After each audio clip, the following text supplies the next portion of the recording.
कटक चौद्वार बहुत मुद्दा रही। प्रथमतः तार शिक्षित युवक मुद्दा रही रोजगार नहीं, महिला मान सुरक्षा नहीं। यही सब मुद्दा नहीं आम लोक पाखे पहुँचीचु और लोकंर बहुत गुड़े समस्या आम शुणीचु जो गुड़ा कि आमर से लोक मुद्दा ही आमर मुद्दा एवं तार केमती आम समाधान करूँ सेटा ही आम संकल्प।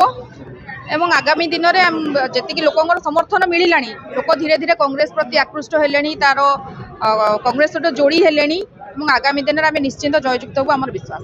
लड़ाई तो बहुत जोरसोर हम अनेक प्रतिद्वंदी थिला सत्वे भी कटक रे कौन विकास कार्य घटी ना जमी शिल्पर विकास कहतु दीर्घ 2 दशंधि है सरकार स्थायी बड़ आश्चर्यर कथा जे शिलान्यास होउची किंतु शिल्पर उद्घाटन हेउना। यह विकास गति नुहे, ये विनाश गति एवं लोक विकास गति कांग्रेस हाथ निश्चिंत धरिबे एवं कांग्रेस को समर्थन निश्चिंत देबे।